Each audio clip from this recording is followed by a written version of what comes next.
ખ્યાતિ હોસ્પિટલના ડાયરેક્ટર સંજય પટોડિયાની ધરપકડ. ક્રાઇમ બ્રાન્ચે સંજય પટોડિયાની ધરપકડ કરી. પટોડિયાએ કોર્ટમાં આગોતરા જામીન અરજી કરી હતી. ખાનગી હોસ્પિટલોના કાળા કાળનો સૌથી મોટો પર્દાફાશ થયો. પીએમજે યોજનાના નાણાં લેવા 47 મૃતદેહોની સારવાર કર્યાનું દર્શાવી 18 લાખ પડાવ્યા.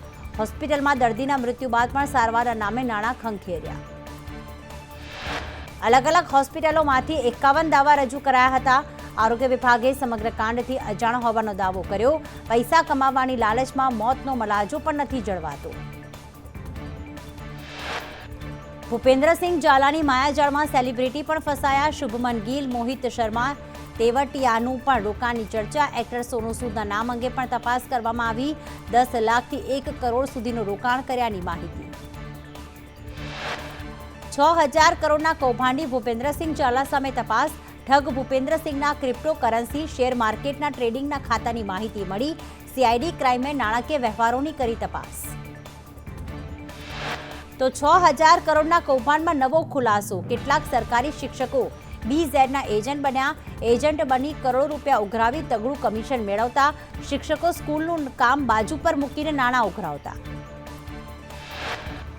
રોકાણકારોને સ્કૂલના બ્લેકબોર્ડ પર સ્કીમ સમજાવતા. કેટલાક શિક્ષક એજન્ટો રોજના 4 કરોડનું રોકાણ કરાવતા. તગડા કમિશનમાંથી ઉચ્ચ અધિકારીઓને મોંઘી ભેટો પણ આપતા. બીઝેડ ગ્રુપ કૌભાંડમાં રોકાણકારો પોતાની સામે તપાસના ડરથી મૌન છે. એજન્સીઓની તપાસના ડરથી રોકાણકારો પણ મૌન. રોકાણકારો વ્યાજ જમા થવાની રાહ જોઈ રહ્યા છે. ડોક્ટર્સ, એન્જિનિયર, શિક્ષકો, સેલિબ્રિટી સહિત 14,000 કરતાં વધુ લોકોનું રોકાણ. સીઆઈડી તપાસ બાદ એજન્ટો ભૂગર્ભમાં ઉતરી ગયા. મહાઠગ ભૂપેન્દ્રસિંહ ઝાલા પણ પોલીસ પકડથી દૂર. વલસાડ નગરપાલિકાની બેદરકારીને લઈને પીવાના પાણીની નદી વહી. સ્ટેડિયમ રોડ પર પાઇપલાઇનમાંથી પીવાનું પાણી રોડ પર વહ્યું. પાઇપલાઇનનું ટેસ્ટિંગ કરતા સમય બન્યો બનાવ. વડોદરા સાયબર ક્રાઇમને મળ્યો સ્કોચ એવોર્ડ. ઇન્સ્ટન્ટ સાયબર સહાયતા કેન્દ્રને મળ્યો એવોર્ડ. સાયબર ક્રાઇમ ડેસ્કથી 5000 લોકોને મળી છે મદદ. નાણાકીય નુકસાન, ફોન હેક સહિતની મળી છે મદદ. ગેરકાયદેસર દબાણો દૂર કરવા મુદ્દે સરકારનો હાઈકોર્ટમાં જવાબ. કહ્યું, રાજ્યમાં 2 માસમાં 261 ધાર્મિક સ્થળો દૂર કરાયા. મોટાભાગના દબાણો જાહેર સ્થળોથી હટાવાયા. હાઈકોર્ટે સરકાર પાસે પ્રોગ્રેસિવ રિપોર્ટ માંગ્યો. 3 ફેબ્રુઆરીએ વધુ સુનાવણી થશે. સુરતના ભાજપના નેતા દીપિકા પટેલે અગાઉ પણ આપઘાતનો પ્રયાસ કર્યો હતો. દીપિકા પટેલના મોબાઈલની તપાસ, કોલ ડિટેલ અને વોટ્સએપ ચેટની પણ તપાસ. આપઘાત કેસમાં કોર્પોરેટર ચિરાગ સોલંકી સામે તપાસ. ચિરાગ સોલંકી હાથમાં ગ્લવ્સ પહેરીને ઘરમાં ગયો હતો. ચિરાગ સોલંકી દીપિકાને રોજના 10 થી 15 કોલ કરતો હતો. બાવડા નજીક ટ્રાવેલ્સ બસ અને ટ્રકનો અકસ્માત. રોડ ઉપર ઉભેલા ટ્રક પાછળ બસ અથડાઈ. 10 મુસાફરો બસમાં ફસાઈ જતા કાચ તોડીને બહાર કઢાયા. ઈજાગ્રસ્તોને સારવાર માટે ખસેડવામાં આવ્યા. ડ્રાઈવરને જોખું આવી જતા અકસ્માતની પ્રાથમિક માહિતી. અમદાવાદ વડોદરા એક્સપ્રેસ વે પર કાર અને ટ્રક વચ્ચે અકસ્માતમાં 3ના મોત. અન્ય 2 ઈજાગ્રસ્તોને સારવાર માટે ખસેડાયા. કારનું ટાયર ફાટતા ડિવાઈડર કૂદી સામે આવતી ટ્રક સાથે ભટકાઈ. વડોદરામાં રેતી ભરેલા ડમ્પરે બાઇક ચાલકને અડફેટે લેતા મોત. સોમા તળાવ નજીક મોડી રાત્રે અકસ્માત. પોલીસે અકસ્માતને લઈને વધુ તપાસ હાથ ધરી. લીંબડી અમદાવાદ હાઈવે પર એસટી બસ અને ટ્રક વચ્ચે અકસ્માતમાં 8ને ઈજા.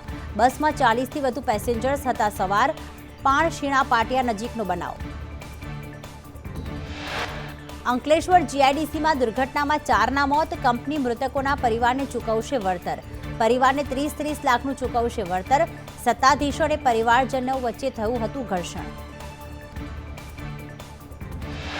સુરતના ભેસ્તાનમાં 96.23 લાખનું ઉઠમણું. 1.5 ગણા આપવાની સ્કીમ આપીને ઠગાઈ. ધંધામાં રોકાણની સ્કીમ આપીને આચરી ઠગાઈ. 16 લોકો પાસે રોકાણ કરાવી હાથ ઊંચા કર્યા. જૂનાગઢના કેશોદમાં ટ્રેડ સર્ટિફિકેટ વિના વાહન વેચાણનું કૌભાંડ ઝડપાયું. આરટીઓની ટીમે વાહન વેચાણ કૌભાંડનો કર્યો પર્દાફાશ. શોરૂમમાંથી 25 જેટલા 2 વ્હીલર જપ્ત કરાયા. અમદાવાદમાં 1K4ના નામે ઠગાઈ કરનાર ભુવાજી સામે ફરિયાદ. ભુવાએ 4 ગણા પૈસા થઈ જશે તેવું કહીને ઠગાઈ કરી. ફરિયાદીને ઝેરી પદાર્થ પીવડાવીને કાવતરું રચ્યું. અમદાવાદ શહેરના પોશ વિસ્તારમાં ચોરી, સત્યમ બંગલોઝમાં એક સાથે 4 બુકાનીધારી શખ્સો પ્રવેશ્યા, રોકડ સહિત સામાનની ચોરી કરીને ફરાર. પવનોની દિશા બદલાતા રાજ્યમાં રહેશે ઠંડીનો ચમકારો, લઘુત્તમ તાપમાનમાં 1 થી 2 ડિગ્રીનો ઘટાડો, પવનની ગતિમાં વધારો રહેતા ઠંડીની અસર. ડીસા, રાજકોટ, પાલનપુરમાં ઠંડીની અસર વર્તાઈ. નલિયામાં સૌથી નીચું 12 ડિગ્રી તાપમાન નોંધાયું, અમદાવાદમાં 18.1 ડિગ્રી, ગાંધીનગરમાં 17.3 ડિગ્રી તાપમાન, વડોદરામાં 17 ડિગ્રી અને સુરતમાં 19.2 ડિગ્રી તાપમાન નોંધાયું. મહેસાણામાં 16.2 ડિગ્રી, પાટણમાં 17 ડિગ્રી તાપમાન નોંધાયું. જમ્મુ કાશ્મીરના ડોડામાં ભારે હિમવર્ષા, ચારેકોર જાણે બરફની સફેદ ચાદર પાથરી હોય તેવા રમણીય દ્રશ્યો. ડોડા સહિત અનેક જગ્યાએ હિમવર્ષાને માણવા દૂર દૂરથી પ્રવાસીઓ ઉમટ્યા. મહારાષ્ટ્રમાં મુખ્યમંત્રીના નામ પર આજે લાગી શકે મહોર, વિધાયક દળની બેઠક પર સૌની નજર. ભાજપ અને મહાયુતિ વિધાયક દળની બેઠકમાં નિર્ણય લેવામાં આવશે. તો દેવેન્દ્ર ફડણવીસનું નામ મુખ્યમંત્રી તરીકે જાહેર થઈ શકે અને એકનાથ શિંદેને ઉપમુખ્યમંત્રી માટે મનાવી લેવાયા હોવાની ચર્ચા. 2 નાયબ મુખ્યમંત્રીની થઈ શકે જાહેરાત. આવતીકાલે મહારાષ્ટ્રમાં શપથ ગ્રહણ સમારોહ. ઉપરાષ્ટ્રપતિ જગદીપ ધનખેડે કૃષિ મંત્રી પર સવાલ ઉઠાવ્યા અને કહ્યું કે મને સમજાતું નથી કે ખેડૂતો સાથે વાતચીત કેમ નથી થઈ રહી. ખેડૂતને પુરસ્કાર આપવાના બદલે તેનો યોગ્ય હક પણ નથી આપી રહ્યા. ખેડૂતોને આપેલું વચન કેમ પાળવામાં ન આવ્યું.